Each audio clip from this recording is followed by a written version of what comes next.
Hey everyone, Doug here, and this is going to be my February 18th, 2009 DVD update. So I kind of got a big stack here, so we're going to go ahead and get started. The first one I picked up was Friday the 13th, Part 3 in 3D. I wanted to go ahead and get it because they're slowly re-releasing these movies because of the remake. And I'd say this is a good upgrade. There's no special features, only a theatrical trailer for Part 3, and it comes with 2 pairs of glasses. The 3D in the movie does look good, especially on the scenes where things come straight out of the camera. Yeah, I thought this was a good upgrade. So, if you're a Jason fan and you do like Part 3 and you do want to see it in 3D, I'd say definitely pick it up. It's, of course, don't go into this thinking you're going to see My Bloody Valentine 3D because it's not that good, obviously. But it is good. I mean, there are moments in this 3D where it does look good. It's the standard red and blue lenses. Show those. But these look cool. They're like little hockey masks. So, yeah. Definitely check it out. If you're a big fan, I'd say pick it up. But yeah.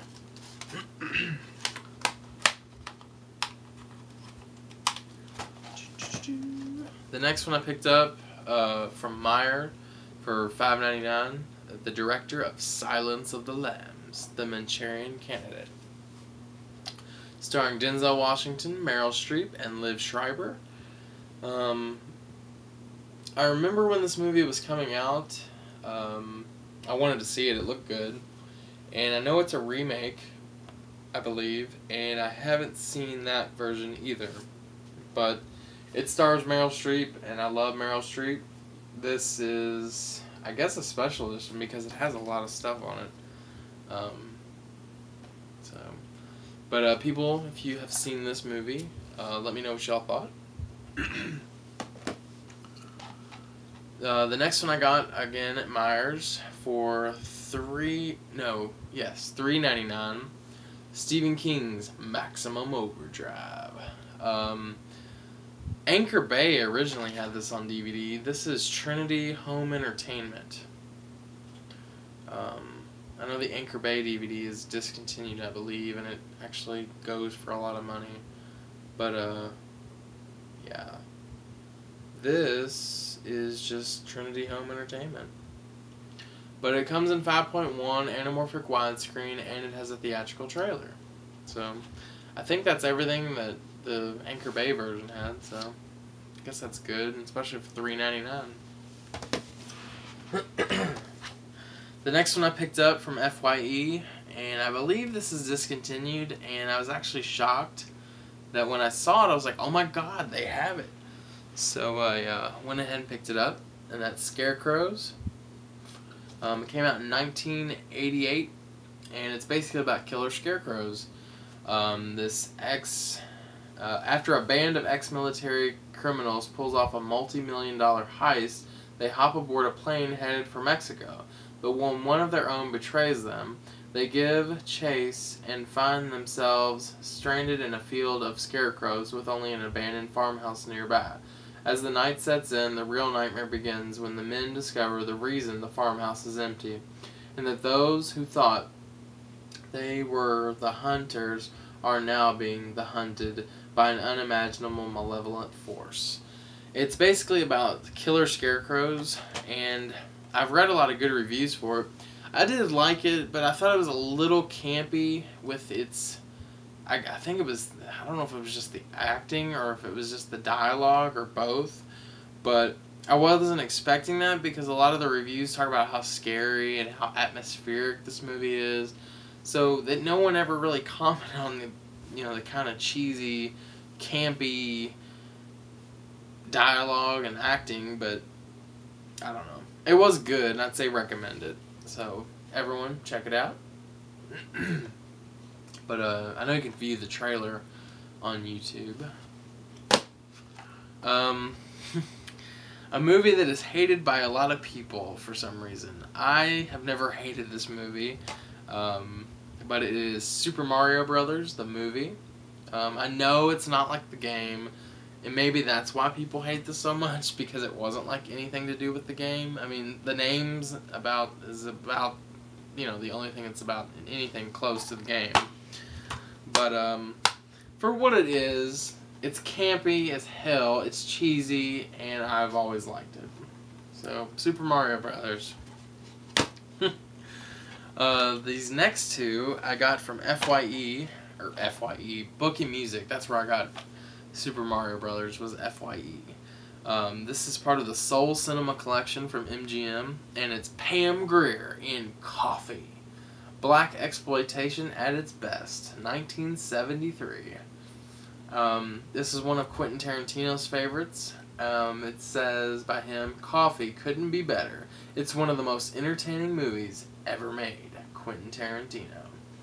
Basically, Pam Grier plays Coffy, who is a nurse, I believe, if I'm correct. But something happens with her little sister, and these drug users, you know, dope her up and get her all messed up. So basically, she seeks havoc and gets revenge on the dope pushers and, you know, criminals and stuff. But it is a hoot. Pam Grier is awesome in this movie. So that's Coffy. The next one is another Stephen King adaptation that a couple of people have told me to check out, so I went ahead and got it. It's John Cusack and Samuel L. Jackson in 1408. I remember seeing the commercials for it. I thought it looked really good, so I'll have to let everyone know what I thought of it. But all I know is it's a ghost story. That's all I know. The next one I'm giving a second chance because the first time I watched it I didn't care for it. I did like the remake, and I of course like the original one and the original movie and then its sequel. And I know this sequel had nothing to do with the original, but still for some reason I didn't like it. So I saw it at Walmart for $9 and I thought, hey, take a chance. So I'm gonna give this movie a second chance. But it's The Hills Have Eyes 2, the unrated version. The next one I picked up at Walmart, it's the 25th anniversary edition of Tootsie for $7.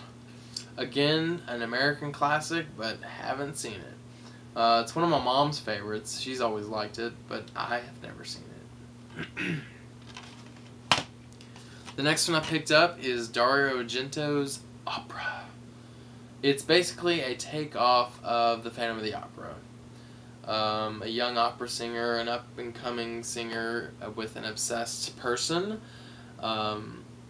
basically is a crazed fan and forces her to watch as he kills loved ones that she likes.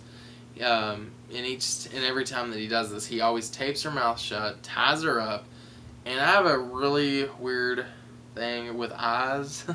And like anything that comes close to the eyeball, it kind of freaks me out. So he tapes like these little needles underneath her eyes, so she can't close her eyes, and she has to watch. But it always kept doing like these close-ups of like the needles on her eye, and like when she would close her eyelid a little bit, and like it would stick into it, and obviously start making her bleed. And I was like, oh god. So anything to do with the eyes is terrifying in my opinion. Or teeth, when teeth get knocked out in a movie, oh. So teeth and eyes, ugh. So I really like this. Definitely check it out if you haven't seen it.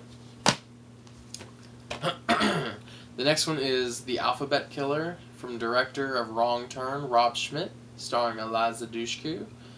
Pretty good movie. I would recommend it. It's just a typical serial killer type film.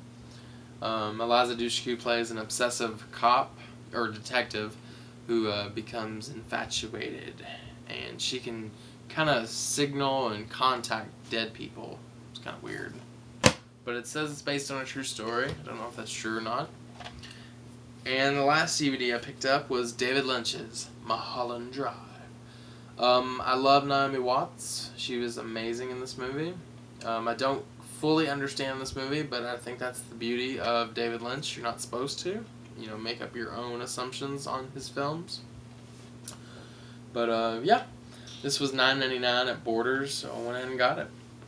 But yeah, that was basically my little DVD update. Hope everyone enjoyed it, and I will do a new video here soon. So take it easy, and please leave me comments. If you like any of these movies, please let me know what you thought, and I will talk to everyone soon. Take it easy.